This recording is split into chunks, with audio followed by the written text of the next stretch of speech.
Days go by, months, years even. You're not who you want to be or where you want to be. Life can get pretty tough. Tragedies, loss, circumstances and setbacks. Most people numb themselves to cope with the pain, but that doesn't mean it's not there. They're just not feeling it. These things can often be too powerful for the mind to fathom. That's why we have to go to a place deeper than the mind, and that place is love, faith, hope, meaning, purpose, and above all, responsibility to take control.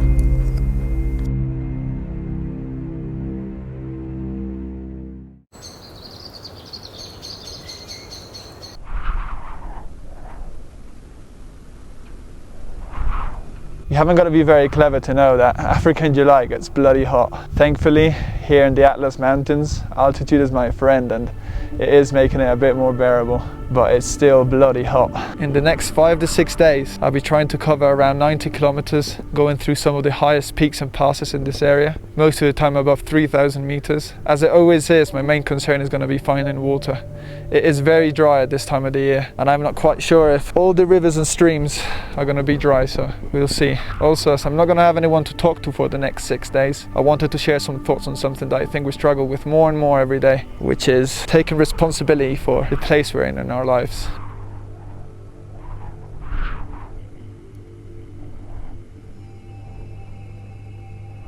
I feel like I'm living in strange times. No one takes accountability for anything.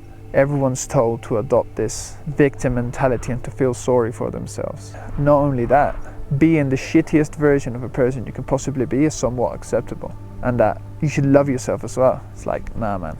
We all escape accountability, saying that somehow what happens to us is not our fault. But literally there's no path more dangerous for the soul than adopting this mentality. Because what you're really doing is giving up any sort of control over the position you're in life. Because if there's nothing you can do about it, if it's not your fault, you've got no other option than to just accept it, which will quickly lead to feeling miserable and resentful.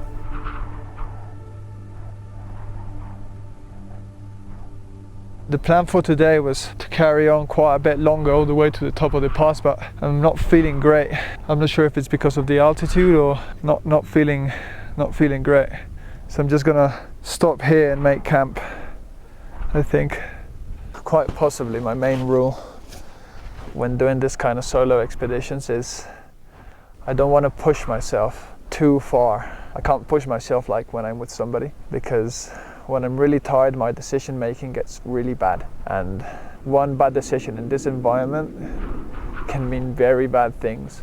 So it's always better to listen to your body, and the moment you start feeling it, I'd rather stop, rest and carry on. I got no rush. But yeah, I'm not feeling great. When you start taking responsibility for what goes on in your life, you realize a lot of things.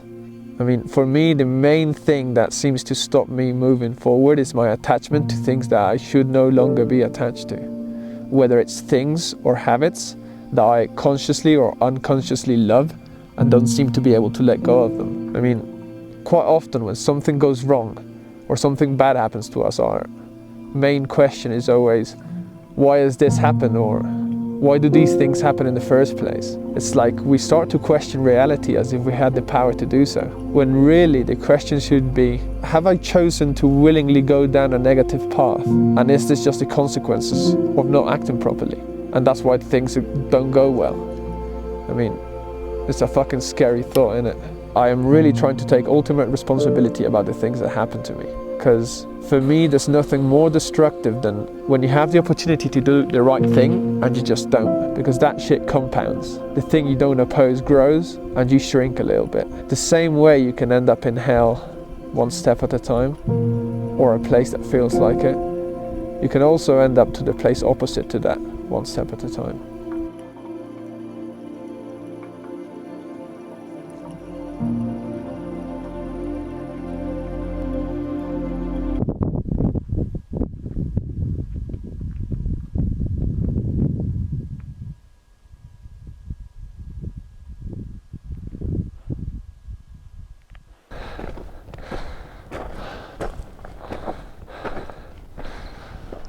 I'm not even gonna lie, last night was a bit rough.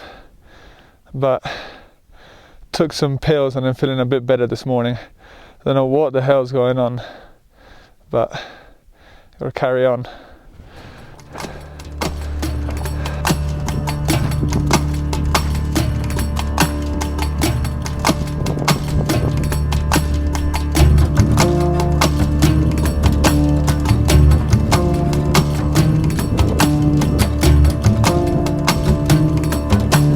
In this quest to reach some sort of level of accountability, I found that you have to implement some sort of techniques. Something that I found that works for me is taking a long, hard look at myself and figuring out how many things do I do which I know are wrong that I could fix and that I'm not currently fixing. Because once you do this, all of the things that you do that are wrong are going to present themselves to you.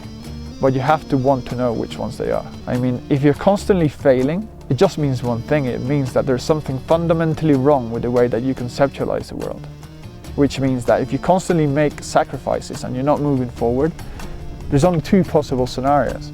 Scenario A, that there's something wrong with the structure of reality, or scenario B, that there's something wrong with your approach. I feel like if you take scenario A, or you're crazy enough to take scenario A, you're literally just going to go down a slippery slope with no brakes.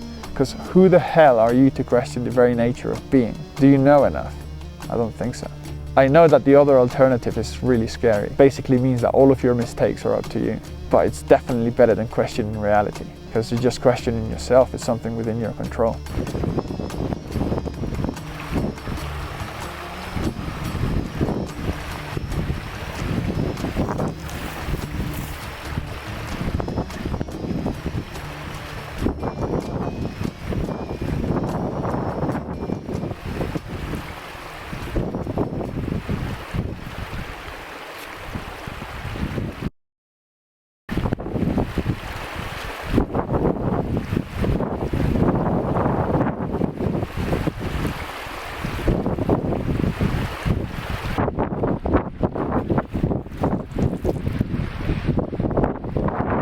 It kind of feels like I've arrived at paradise, eh?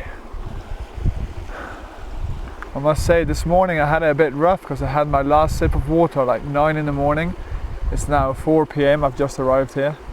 And I had the worst hours of the heat going down the biggest mountain, so it's like, it was getting a bit sketchy because I wasn't 100% sure that there was going to be water in this river. I mean, there is water, but not that much. But all that part of the mountain was completely dry and I was starting to feel a bit dehydrated. I wasn't feeling great. I had a bit of a headache and everything. Feeling so blessed at the moment.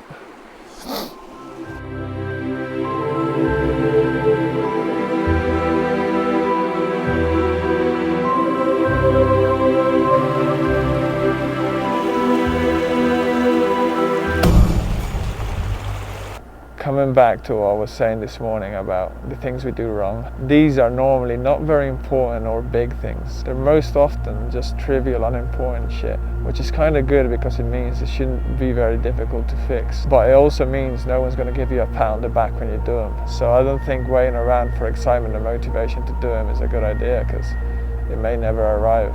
Basically what it comes down to is figuring out what kind of moron am I? What is the shit I do wrong, and can I do anything now to make it less wrong? I also think that jumping into this mission can give extraordinary meaning.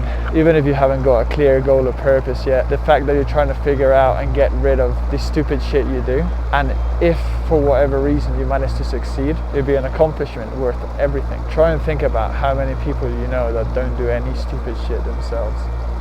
Not many. The worse the place you're in, the better. The more pain you feel, the better. The more bad things happen to you, the better. It would just mean that you won't have any trouble finding the things you gotta fix.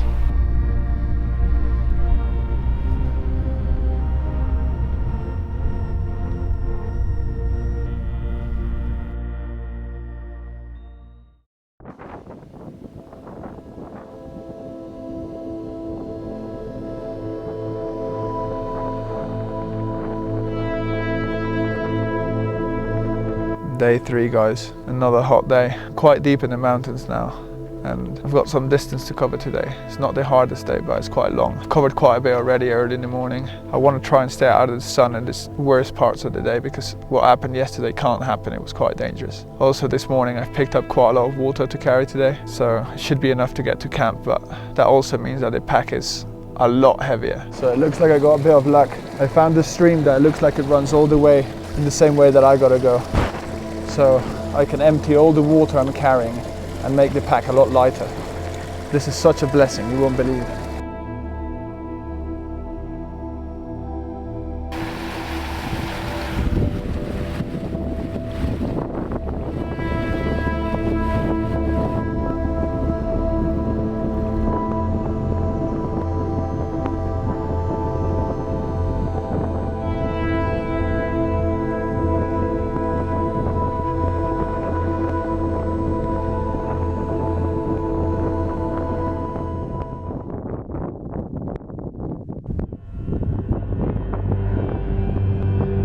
How often do we shelter and protect ourselves from suffering and pain? I'd say quite often, more often than not even. It's kind of why I like to do this kind of stuff, because I'm voluntarily putting myself through suffering and pain.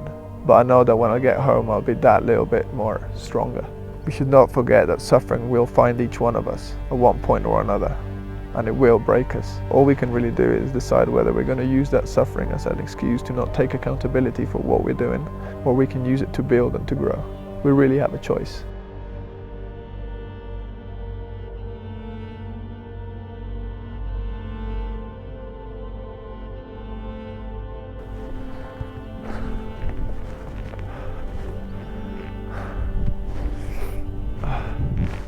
Kind of like the spot to camp. The views are amazing. Thing is, it's going to be really quite windy here, so I might build a little shelter and I won't put the tent up. See if I can manage that. It's quite flat, so I think I'll be alright.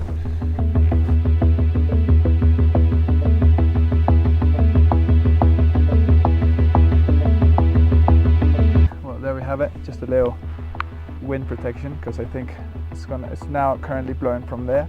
So I think that's how it would stay for the night. It hasn't really been changing too much. So here, area to sleep in, should be alright.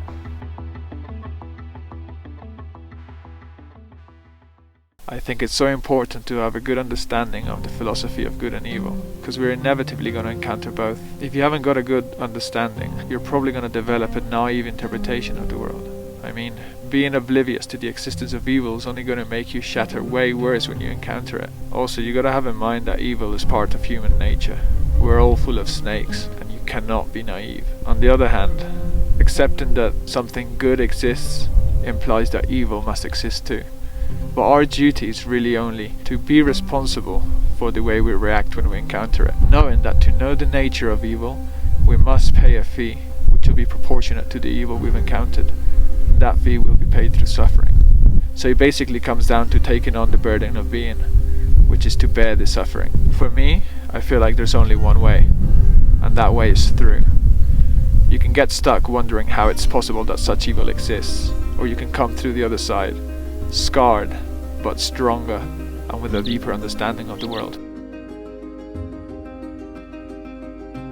There's one more thing I'd like to add, and that's that suffering can't stop you from doing what you're supposed to do. Suffering will pass and pain will go away. If you're sad, just go and do the things you're supposed to do while being sad, until one day you won't be sad anymore. But if you let suffering stop you from doing what you're supposed to do, what you're doing is basically creating more suffering for you in the long run. Because once the initial problem disappears, you'll find you got a whole bunch of new problems that have appeared for not reacting to suffering and evil in a competent manner. I mean, if you take responsibility, you're choosing to take control. If not, you're just like a leaf in a storm. Only God knows where you may end up. I feel like living life this way, I mean, taking responsibility really helps with gaining some sort of self-respect, which for me is the stepping stone towards any sort of self-love.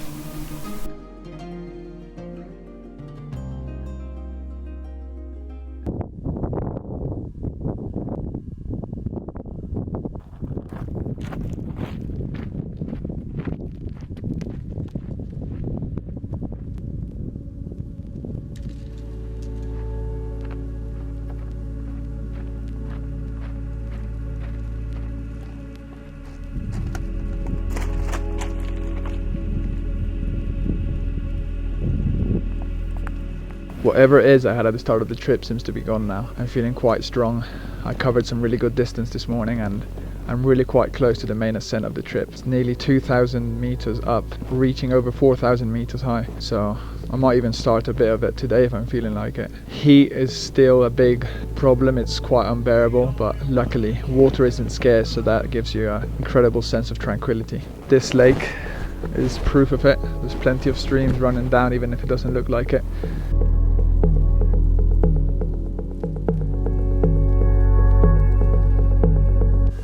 I think the decision has been made. It's kind of late and tomorrow is going to be a real hard day. Toughest of the trip so far. So had this swim and I feel so good. I think I'm just going to set up camp here and give it a big one tomorrow morning.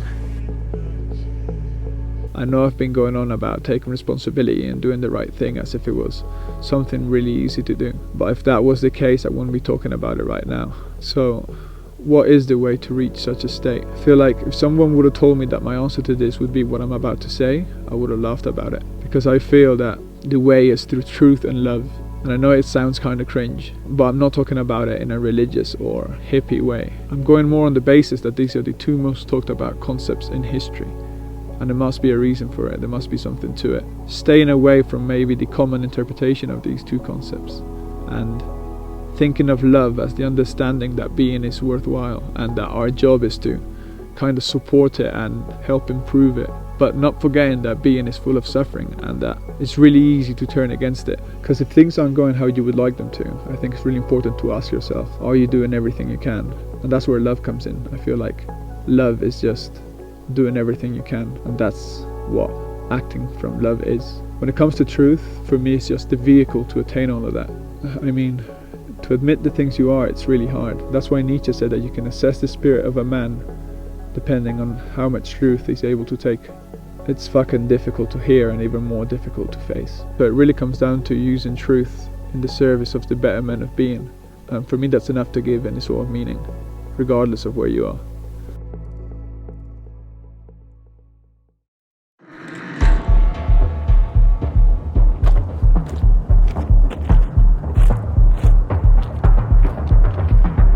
Morning, day 5 I think. Yeah, 5. Biggest climb of the trip, nearly 2,000 meters. It's looking pretty sketchy. There's been rock falls which look really recent. More recent than I would like, so I gotta be careful. So yeah, I'm gonna get some water and I'm gonna start climbing up. I'm gonna filter some water and fill this one up because I'm gonna fill it up with salts. I've got with some salts. Because this morning when I went for a piss, the color of it wasn't looking very nice at all. If it gets to that point, it means you are quite dehydrated. So I'm going to try and give my body a hand. I don't want to start feeling really bad as I'm climbing up.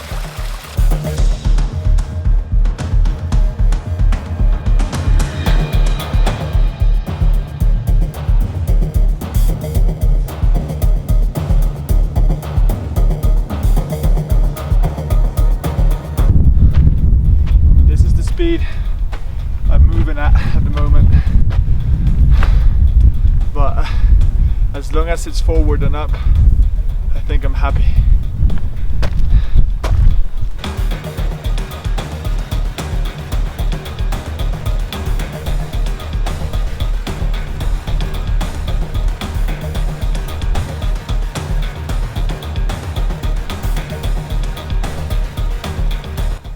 So close now. Nearly there, but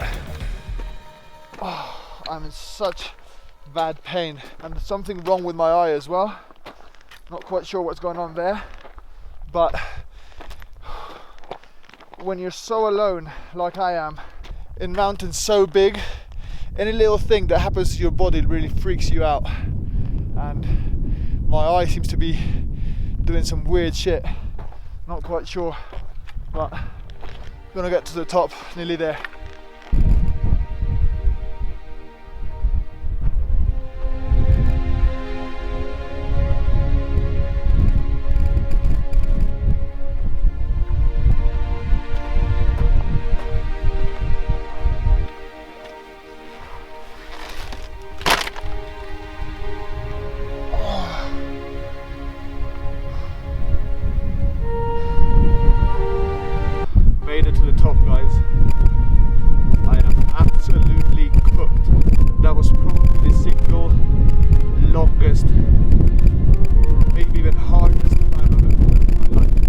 isn't a better end for this trip than suffering a lot.